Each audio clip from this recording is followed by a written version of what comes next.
I'm one of those guys that if I'm gonna do something, I want to do it right. And you know better than anybody that good work is well respected, especially among your peers. You know what I mean?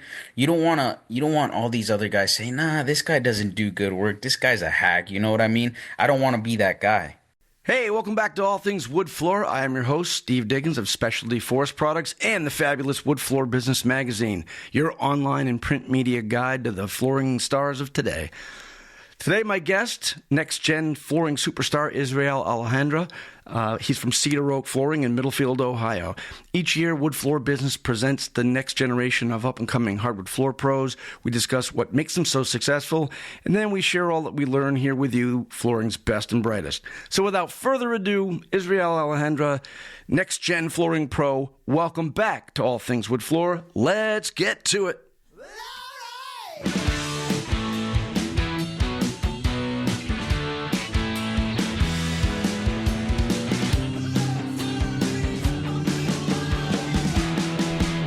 All right, Israel Alejandre, welcome to All Things Wood Floor. Thank you. Israel, you in Ohio? Yeah, I'm in Ohio right now. Where's the company? It's a Cedar Oak Flooring, correct? Yeah, that's my company. And it's where in Ohio? I'm based out of Middlefield, Ohio. Is that close to something I would know? Like, is it? That's like 40 minutes. It's in Northeast Ohio. It's like 40 minutes outside of Cleveland. It's Amish country. You know what I mean? The Amish still contribute to flooring? It's funny, when we used to sell hand-scraped flooring, there'd be two companies. They'd say, well, what's the difference? In my showroom, I go, well, that one's made by the Amish. That's made by prisoners. That was the two options for hand-scrape. They still doing flooring up in Amish country? Yeah, they got Shioga over here. I'm like 5 minutes from Shioga. Oh, wow. My buddy Dave is a Shioga dealer over at Seacoast Flooring. That's a great product. Yeah, it's some nice stuff. It surely is. Hey, let me ask you a couple questions jumping into this right away.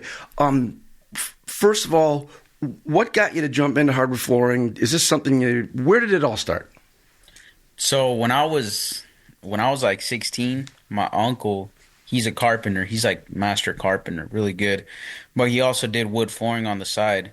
Not on the side, but he did it, and he would take me along to do wood flooring. And then I kind of just liked it, So he got me into it, and during the summers, he'd bring me with him, do some floors. And, then when I turned 18 and I got out of school, then I went to work for somebody else full-time doing hardwood flooring. Yeah, you get sucked in, huh? Yeah. Is it in your area? Did you start in Ohio or did you move around? Nah, I'm from Colorado. So I'm not even from Ohio, but I moved out here to work for another company, Primero Floors. Yep. And but then I started my own thing out here, but were you doing floors in Colorado or it wasn't until you got to Ohio?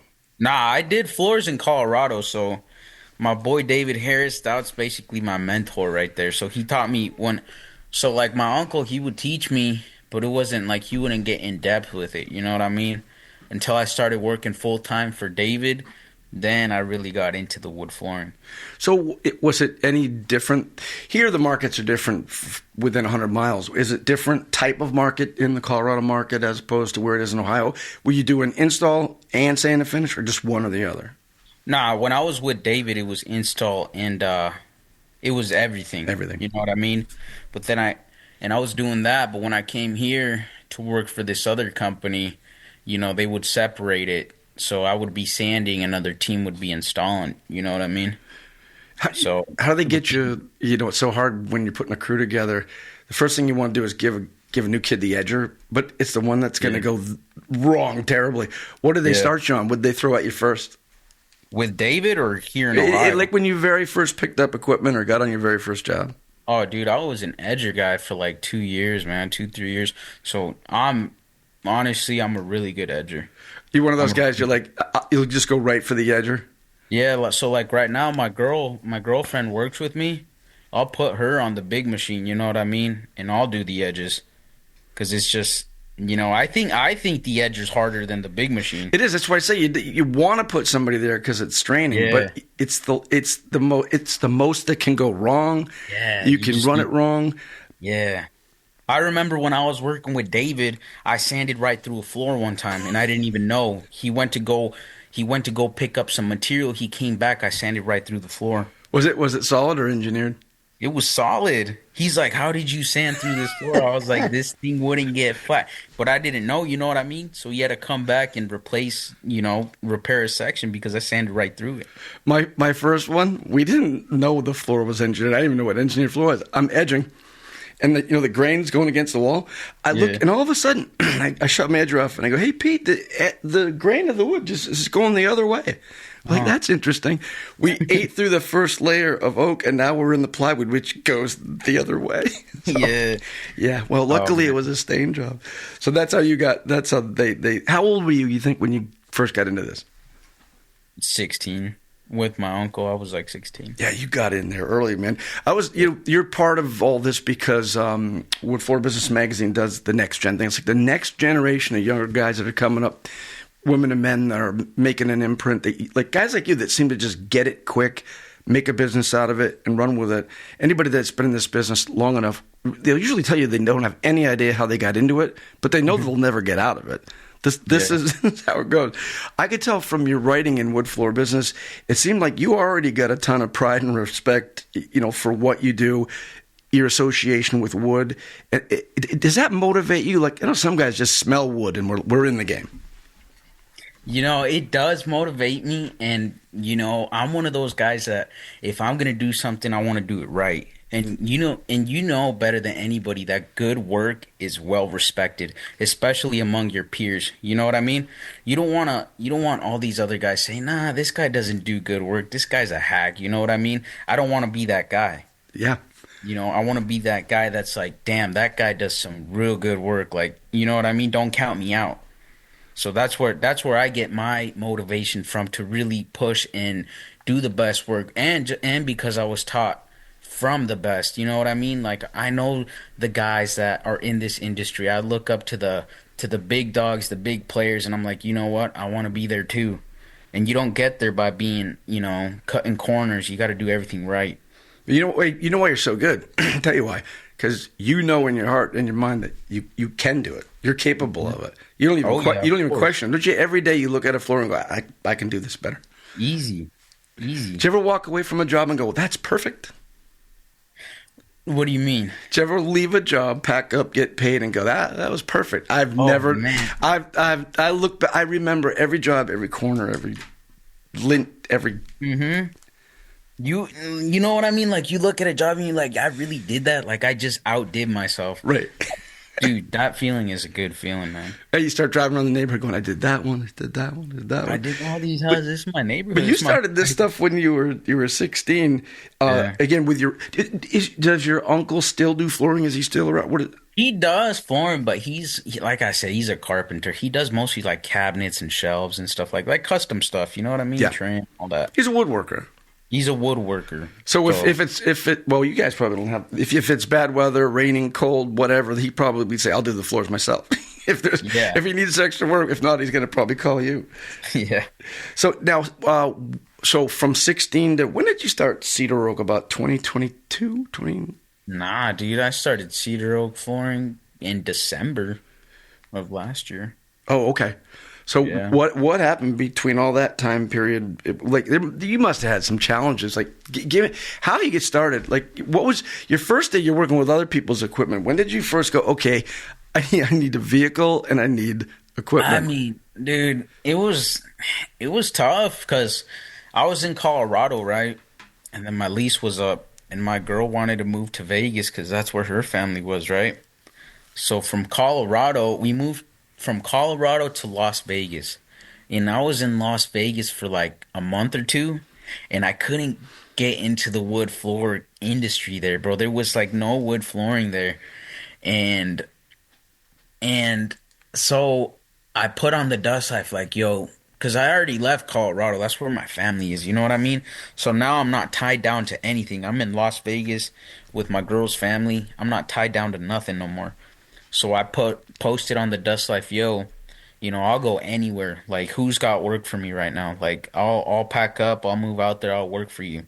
And Conrad Schmucker, the owner of Primero Floors, he hit me up, and we were talking for a couple weeks, but he did an interview through Zoom, and he was like, come to Ohio, work with me for about a week, and I'll see, and if I like how you work, I'll offer you a job.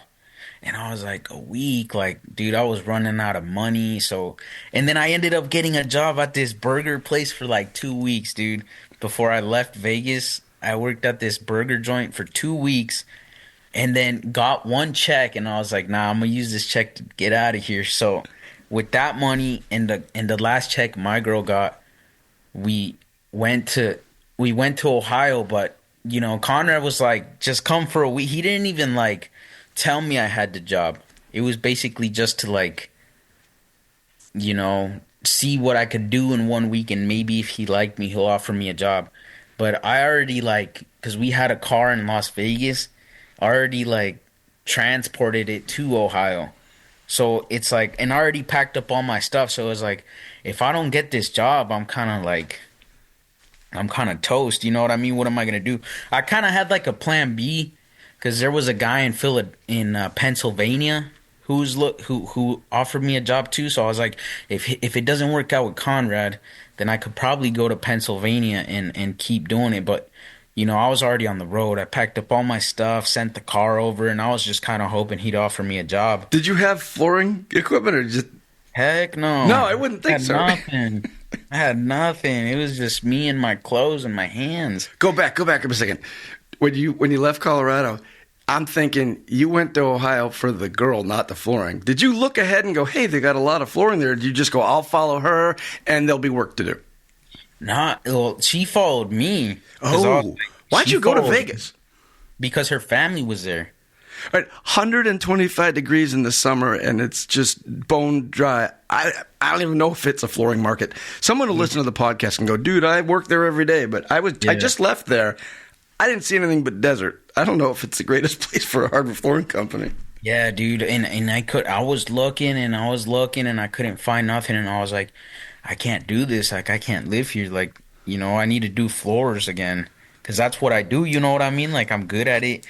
And then, I worked the week with Conrad, and then he offered me the job, and then he was like, well, when can you start? I was like, next week. Like, I already sent my stuff here. He's like, you already sent your stuff?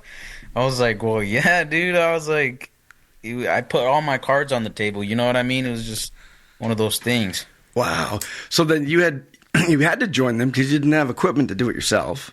Yeah.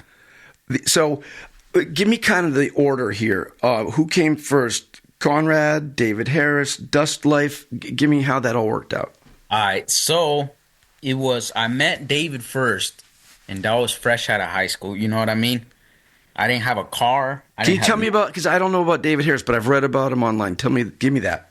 Oh, dude, David Harris is a GOAT, man. That dude knows everything. Like, he's like my wood floor tech support. There you go. If there's something I don't know, I'll call David up. He's got a solution for me. He always picks up the phone, like, always giving me tips. Like, bro, I love that guy, bro. Like, he's helped me out so much in my career, and we just got so close. Like, he's my dog. So he came first, and then I went to Vegas after. And then after Vegas, I moved to Ohio to work for Conrad. But wait a minute. You go to Vegas. What did David Harris say? Did he have it? I stopped working for David Harris for a little bit. Because me and him, we would go through stuff, and we would fight, and I'd be like, nah, hell no, I'm not working with you no more. And then I'd go back to working with my uncle, and then we'd make up, and then I'd come back. You appreciate him more when you walk away a little bit. Oh, yeah, of course, man. I was talking to Sprig Lynn down at the NWFA, and he said, he'll be like, brother, we got 40 people in the White House. Best damn pros in the United States. And you know what? None of us frickin' got along. And they'd come over each other's shoulder, and they'd go, you did that? Who taught you to do that? But you need to kind of separate yourself and move on. But the cool thing is that you got respect for him like that. I think most flooring people remember everybody they got to start with, and it doesn't matter how it went down. Typically, you're going to wind up on your own someday, but you respect the people that got you there. Do you still call them every now and then and try to get some advice? Yeah, we're always talking. Yeah, that's my guy. Good for you. Yeah. So what did the Dust when did the Dust Life come into this? I've been on that chat group. I try to. David put me on the Dust Life. Okay, good. So he's like, "Are you part of the Dust Life?" Or he would like show me like people on there, and I'm like, "What is that?" He's like, "It's the Dust Life, like on Facebook." And then I joined, and then at first I would just troll the group, dude. Like, I was just a dickhead. Like, I wouldn't offer no like support. I wouldn't help. I was just a dickhead. I love the name. I got an invite. Did you get the invite? But then they give you a quiz. Yeah, I'm like, bro, what? I think when I first joined, I didn't get the quiz. I don't think I did. But then I joined a second time. I'm like, I didn't even answer the questions. I was like, dude, I was already on here. I just made a new Facebook, and I got accepted. Yeah, they asked me this really complicated question. I'm thinking, I'm not good at tests. I can get A's. Put parentheses, don't Google this. Like, yeah, dude, yeah. I know, right? What do you think? No, I didn't Google it. I used AI. AI, bro. Like, yeah, see, that's the way like I'm asking AI. What do you mean? Don't Google this? But, hey, they could ask me, which one's red oak or white oak, and I would panic and pick the wrong answer. I could just say, like, bro, so you got on Dust Life, and sometimes I see it. I'm on there, but I stay out of it because it's such a good group of guys, and they're doing their thing, and everybody's, I just think there's a lot of opinions going on. If I want to, I'll jump in, or I'll congratulate somebody like you if you're doing something. So when you get involved in this, and you move on from David Harris, you get to Vegas, you find out that's a big pain in the butt, and you get up to Ohio. Is that where DM hardwood comes in? No, that's after. So I was working with Conrad, right? Conrad, okay. And then Conrad took me to a Loba class, and then I met Patrick there. Patrick just won NWFA Wood Floor of the Year. Yep. Like, that dude's a GOAT too. But I met him there at the Loba class where Conrad took me. And then that's where I started meeting more people, right? But I've already been on the Dust Life for like prior to that. That's where I met Conrad, was on the Dust Life. And who's that? Give me Conrad. Who's Conrad? Conrad's the owner of Primero Floors. Primero, okay, that's coming up a little later. Primero. We got you. Okay. Yeah. And I worked with him before opening up my business. So whereabouts in there did you decide, hey, you know what, I got to open a business? Well, from the start, ever since before I even started working for Conrad, he asked me in the interview, like, what's your goal? I was like, well, I want to open up my own business. And that was the goal since the start. You know what I mean? Yeah. So you got to have a lot of courage to do that, though. You were just sitting there in Vegas, I think I'll move out and start my own business. Or did you just say screw it, I'm out of here? You just feel it, bro. You know what I mean? It's just one of those things. You just gotta fall. You just gotta go with the flow. That works. Yeah. So when you get all that together, I'm wondering, at some point, at least on the drive to Ohio, you had to be thinking, I don't own any equipment. We figured how long did you work with their equipment before you started putting together your stuff? Oh, like, dude, I didn't even work the full year with him. You know what I mean? Sure. I worked like almost close to a year with him, but like around like the third month, I was like, bro, I could just do this, man. Because around like 3 or 4 months in, I was already a lead. A couple months in, you know what I mean? Just doing the floors from like start to finish, like sanding them and stuff. Because I wasn't on the install team, but I'm a pretty solid installer, you know what I mean? Sure. Like every now and then they drop us in with the install team, and I could install some wood. So it's like, dude, I could really do this. Why am I doing this for like $20 an hour? Hardwood flooring is hard. Yeah. Why am I breaking my back for $20 an hour? This episode is brought to you by Odie's Oil. Developed by a wood flooring pro, no finish is more safe, durable, beautifying, and versatile, with lower cost and higher profit margin. Experience the pinnacle of finish with free on-site demos and training. Learn more at odiesoil.com. That's ODIES oil.com. So you were already slinging a nailer and that part of it, but I'm thinking you're already behind a big machine, an edger, buffer, everything. You had all that going for you. It's got to be hard to go find that stuff. So is that you got all that together because you joined the team up in Ohio? Well, this is where the tide changes. Aha. So when I went to DM Hardwood, and I met a bunch of people there, dude. But this one dude, Max Loesch, he's another guy. He's another young guy like me. I think he's even younger than me, dude. But he already has it. He already had his business before me. And like the first time I met him was on the Dust Life and we were talking shit to each other. You know what I mean? Like crazy. Like we got into it. It's like the NFL. Nothing good on the Dust Life happens Yeah. after 10 p.m., man. You got to watch yourself. Yeah, especially on a Friday, you know what I'm saying? Especially on a Friday. But then I met him at DM and he's cool, like we were just, you know what it is? It's like we were just talking shit. Yeah. But I met he's a good friend of mine now. Shout out to him too. He's out in Pennsylvania, I think. And so he already had his company, and then I went to DM and I started meeting all these other people who had their own company, and then it just got me thinking. I'm like, dude, like I need to get my stuff going. Like I need to lock in, because seeing all these like pros just busting out some crazy nice floors, it's like, bro, I want to do that too. But they're all there, on their own, like they don't gotta ask for permission to be there, like take time off to be there. It's like, that's dope, you know what I mean? So then I got back, literally that same, I asked on the Dust Life, who's selling equipment. I got money right now, and I remember some dude hit me up. He's like, I got a Trio, an Edger, and a Hummel. I'll sell it to you for $4,500, and I'll send it to your house. And his name Wow. his name, dude, and it needed work. Like they needed work. They were old, but I still have, like, I fixed them up and everything. It's like $15,000 worth of equipment. Yeah, for $4,500. Wow. And then I just bought it right there. I was like, "What's your PayPal, dude? Like, I'll buy it right now." And then I sent over the money. I started getting the equipment in, and then doing jobs on the side using U-Hauls, and then I got my van and just started going with it. So you did it the right way. Everybody wants to go get the van, get it lettered, the whole thing. My accountant told me and my business partner, they go, the van is a bill you pay the day you get it. Sander pays the bills the day you get it.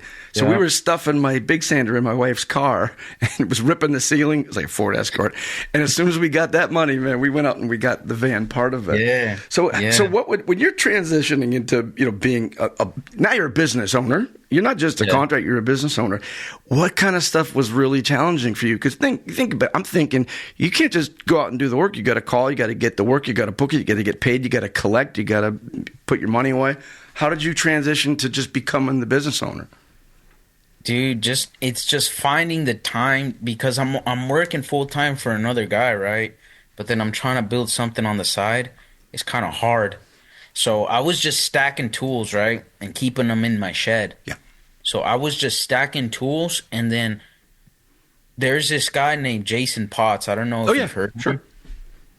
So I heard of him through my boy Patrick, and he's like, this guy will make you a website. But it's more than that. Like, he made me a website. He takes care of my Google ads and all of that stuff. So I started running Google ads, local service ads, and that started bringing me more work. And then eventually I was like, yo, Conrad, like, I can't work for you no more, dude. Like, I'm getting busy. And, like, I'm over here working for you, but homeowners are mad because I'm not on their job site. I was like, I got to go, man. Like, and I already had my my tools, but I didn't have a van yet. But I had a sanding job coming up. It was like a whole house sanding job. It gave me like $4,000 or $5,000. I was like, I'm gonna just rent this U-Haul, use the check from that full-time job, right, to kind of cushion me a little bit. And then once I hit that, like once I got that money, next day bought a van. Where were you, when you moved up? Where were you living? Oh well, I got an apartment here in Middlefield. Okay. Yeah, so.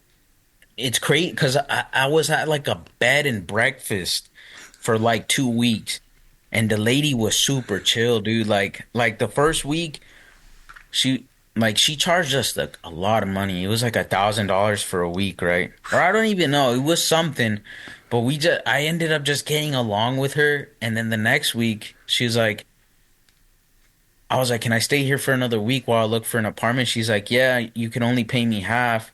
And then towards the end, she's like, you know what? You're good. Like, you don't even have to pay me this week. Like, because she's just a nice lady and I just clicked with her, you know what I mean? Yeah. And then I found this apartment here and then I've been here ever since. And you said you had your stuff in a shed. Was there a shed where you lived, or did you Yeah, go there's buy like a one? shed outside. There's a shed outside, dude. Go to the And Sheds R Us and bring up a shed. yeah, dude. And that's how I started, man. Listen, I knew a floor guy that actually got a boat trailer and built a mini house on it. He would Really? pull it. Oh yeah, he would pull it to a job and ask if he could live there while he was doing the flooring. This is yeah. man. I mean, any way he could get around to, it was just rough times. But so you put it all together. How long do you think it took you from the time that you moved up to Ohio before you had your own thing going? Was it a few months, a year, Less weeks? than a year. Yeah, less than a year. Less than a year. Probably 9 months.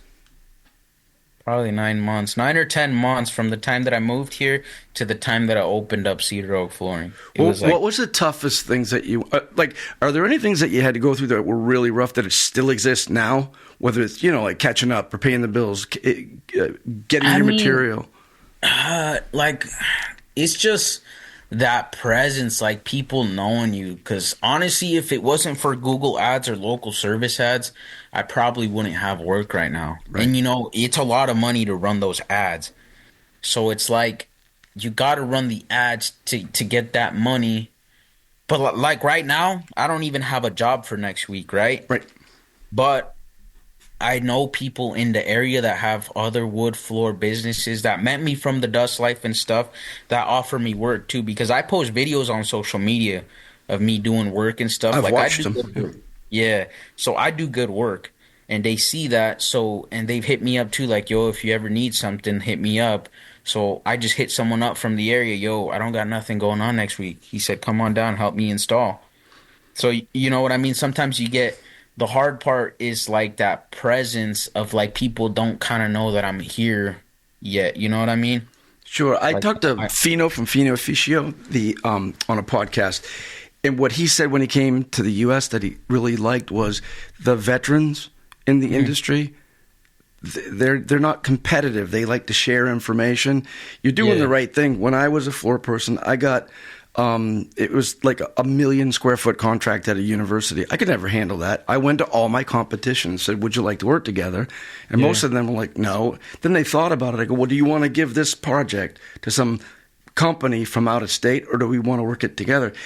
For a decade after that, if I needed help, they'd join me. I would join them. Yeah. This is a fellowship, this industry. You'll find that the guys you get along with that can help you from time to time or share work, it's, especially if for some reason you wind up slow, it works out really well. I think you got a good approach to that. Make friends with everybody, man. Yeah, man. I think, I mean, that's the only way. You know what I mean? Because there's no competition at the top, is what I've heard. You know what I'm saying? Well, yeah, listen, don't know. it's not lonely at the top, it's crowded at the bottom. And you know what separates everybody is that you that's it right you do there. good work, you'll be fine. And I'll tell you something else you'll find Yeah. out. You might want, like I wanted to do literally a mural in a floor, and I would see these people winning award of the years. That's what I wanted to do. I didn't wind up doing that. I went into a whole other direction, helping, learning more, being technical, and helping these guys while they're building those type of floors. There isn't one type of floor guy. There's a lot of different types, a lot of different ways to do things. And you said it, like what you do the best work that you possibly can. And you know what? You can always tell from you that you're learning every day. You've learned every minute since you picked up that first tool what you're doing with that. Yeah. What's the vision for Cedar Oak moving forward? Like where are you at now? What are you looking at moving ahead? Oh, man. For the business or personally? Both. Give me both. So personally, I want to win Wood Floor of the Year one day, man. I've always like, and it's crazy because when I saw Patrick win it, it kind of like reignited that flame a little bit. I'm like, dang, like, I could really do the scene because he's a good friend of mine, and I'm like, wow, like if he can share some of his tips and stuff like this and the people around me, I have a good chance of doing it too someday. So that's the ultimate goal. I want to win Wood Floor of the Year, but I I don't know if I want to still be on the floor by 30. That's all. I've always said that. By 30, I want to be off the floor. I want to build up Cedar Oak Flooring to be something big. Sure. You know what I mean? Like not just me and another person. I want to have employees. I want to have a nice building. I want to have a place where, I want to be able to send my employees to like NWFA classes, get them certified. So that's the goal too. But I also want to open up other businesses, you know what I mean, aside from the wood flooring. It's your portfolio right now, like most people, you might have something really creative, and then you might just have a whole string of sanding people's living rooms, and then you might have something small, then you might have something bigger. Do you do everything? Like a lot of people, you ask them, hey, what are you doing? They go, oh, I was just working down in the White House. What are you doing today? I'm sanding cat urine in a log cabin floor in the woods. It goes from one to the other. Do you get all of it, or you just get, what type of work are you getting? I've gotten all of it, to be honest. I've worked in really expensive homes, and I've worked in some some nasty floors and stuff like that. So I mean, I get all of it right now. Like in first year of business, I'm getting like middle class homes right now. I haven't gotten like that one floor that's a big money floor. I haven't gotten one of those yet. But I mean, I've gotten some pretty good ones, like upper middle class. What do they look like in Middlefield? Is it are the houses typically 1,200 to 3,000? Are the like square feet? Like 1,200. I don't work a lot in Middlefield though. You're moving everywhere. But what kind of construction are you looking at? Are they 100-year-old homes, 200-year-old, all new? Right now, I've been getting a lot of I think I've done like 4 or 5 in the historic district in Cleveland. Oh, cool. So those are some pretty old floors. Those are like from the 1900s. I just went to go look at one that was like an 1800 floor, all original, which is pretty damn cool. Wow. Nobody has touched it yet, so I'm pretty excited about that one. Yeah, anytime you get anything different like that, it's cool. That's always nice. So when you're going through all this and where you're at this point in time, if you were to give advice to somebody in your situation, a next gen person coming up through that wanted to get into the industry, maybe even do similar to the type of work you're doing, what kind of advice would you give them? Just do it. Stop being scared. You know what I mean? Don't have second thoughts. You know what I mean? Yeah. We're young. We could f up right now if we want to. You know what I mean? Real easy, right? Yeah, but it doesn't matter. We could bounce back. So honestly, it's just send it, do it. Like honestly, I'll think about something, and if it's if I want to do it, I'm gonna do it.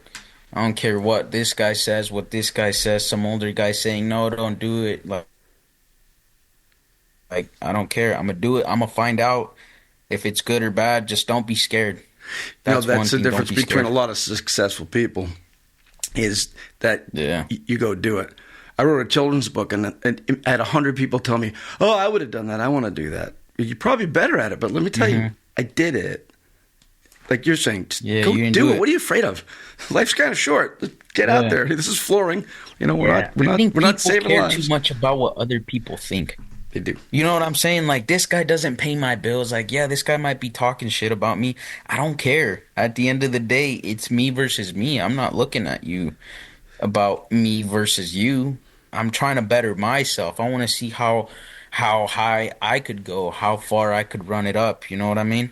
Like, so what is your philosophy or your beliefs in investing in yourself? Like when you're looking at creating your successful career in flooring or anything else, what do you think it is? Is it learning? Is it the equipment? Is it investing your time? Like, what is it you think you're going to do to get yourself to that next level or where you want to be? Learning from other people, being open-minded. Like honestly, like on the Dust Life, I talk shit sometimes, but dude, honestly, I'm real open-minded. I'm always watching. I'm always learning. All these other guys from Dust Life, all the biggest names in our industry, I know about them. I've seen their work. I'd be studying this. You know what I'm saying? Like, but I don't like. It's all about learning, I think. Well, you're right. Repetition. It doesn't matter about the equipment, dude. I've used some run down ass equipment and still can produce a real good floor. The equipment don't matter. The equipment, yeah, you'll get it done faster. Well, Honestly, you've got the reps. And, that's true. Anything you become a master at comes with the reps. Repetition is the mother of skill. You don't just get skillful. It's the more you repeat yourself, the more you get it in there. You've got it. I used to have a note on my desk, and it said, I can. Improvement, constant and never ending. I've studied flooring every day since I've got it. Every day since I've gotten it. I'll never get it. There's so much and so many, from species of wood to technical aspects to consulting to inspect to everything. You got that. You talk to a really good floor pro. I don't care what they look like, their age, their size, anything. When they got the attitude that you have, success is right there, and you'll make it your own. It'll be your own type of success. You got your stuff together. Good for you. You know what's funny? David, he would always repeat the same things or have me do the same things over and over again, and I would get pissed off. I'm like, bro, this is some bullshit. Like, I already sanded this, like, or I already did this way. I'm like, why do I gotta do it again? But now it makes sense. You know what I mean? Now that it's me, like, there, and I'm teaching somebody else, now it makes sense. I had somebody tell me there was a pastor that it was a story that this pastor every Sunday he would tell the same sermon. He's like 80 years old. By the third Sunday, they're like, it's the same sermon for the last 3 weeks. He goes, yeah, and I'm going to do it again next week until you people get it into your heads. He's right. Until you see that perfection, why even move on? Even with an edger, it changes itself from hot to cold to one day to the next, from humidity to dryness. Cut a piece of paper on a humid day, it doesn't cut. On a cold day, it'll snap like glass. People don't realize how many components, when people say, oh, well, flooring, it's not rocket science. But you try to do it. Everything we pick up, everything we touch is doing something different. Pick up a scraper. Oh, look, it's dull. Now you got to sharpen it. Do you know how to do that, right? How good are you at sharpening your scraper? Let's hear it. I'm pretty good at sharpening the scraper. Can you do surgery with that thing when you're done with it? Huh? Can you do surgery with that thing when you're done with it? Oh, yeah. Absolutely. Of course, man. When you ask people that's what their favorite tool, almost everybody says their scraper. You don't realize they're good to have, and sharpening them is a total skill. Yeah, it is a total skill. I didn't pick up sharpening it real good until about a year ago. It's tricky, right? That thing's sharp. It's tricky. Everybody's got their own way to do it too. So, what's your favorite type of flooring to work with? Would you rather install, sand and finish? Which one would you prefer if you could only pick one? Sanding. Yeah, a lot of people say that. Sanding. I like sanding, man. I like seeing the before and after. I like installing too, though. Don't get me wrong. I like a good install. Is there a type of installation you prefer, like the strip or honestly, plank? Or... my install is, I do good installs, but I can't do like the more advanced stuff yet. You know what I mean? Takes a while. That's one of the things that I want to get like into. And acquire that skill, like parquetry and stuff like that. Like, I think I've only done like one herringbone, and that's probably the most. And then I did one rhombus pattern at DM hardwood, which was easy, you know what I mean? But I had all the goats helping me on it, so that one was pretty cool. But like the straight installs, all that's easy. You know what I mean? Well, is it like my market? Everybody wants to do that, but it's not there. Not everybody wants to put a compass rose or medallion in their floor. You'd like to get that stuff. It's really what the customer wants. Yeah, but it's like, but when you get it, do you have the skill to do it? Like, imagine not getting a nice job like that and passing up on it because you don't got the skill to do it. Do you already know before you arrive in the morning? You already got the whole job mapped out in your head? Already done. Right. I wake up, I already got it. How you're gonna sand it, how you're gonna stain it, where you're gonna start, where you're gonna start, where you backing out of, everything. So how do you balance the physical work that you're doing with the business? A lot of guys, work all day, they work real hard, and they go home and they're like, oh wow, I gotta pay the bill for the flooring or the vendor, or I gotta go pick up stuff. Like, how do you balance the business part of it? I just do it right after work or on the weekends. Yeah. You know what I mean? I'll go hit up estimates all day on Saturday, chill on Sunday. Or do it, you know what I mean?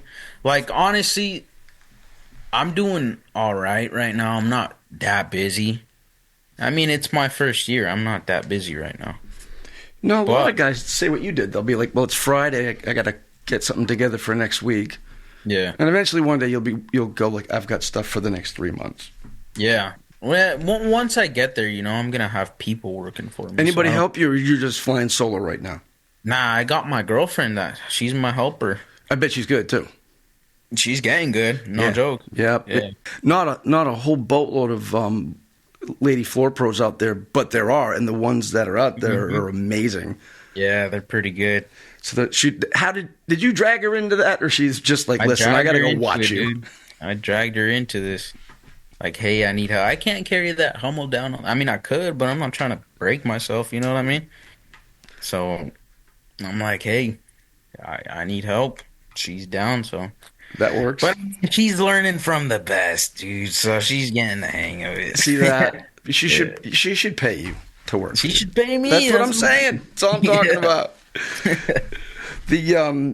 So when you're working with your company and the Dust Light, for example, is social media something that is absolutely crucial to what you're doing in your whole business strategy, like moving forward? Do you have a whole website that's all your own? I know I've seen you on YouTube. Yeah, no, I got a whole website that's mine. Jason made it really well. It's got like AI chatbot in it. What is it? Give me that so the people in the podcast can hear it. Go check it out. So Jason Potts, man, if you haven't heard of him, he makes websites. But it's all like AI integrated. So he'll integrate AI. AI will answer the client for you. Do you have a website listing for yours? Yeah, I do. What is it? So it's www.cedaroakflooring.com. Okay, cool. Well, I'll check that out. You can speak to the chatbot and all of that, and it'll reply to you, and it'll get your information, and then I'll call you later if I don't see it. You know what I mean? AI is sick.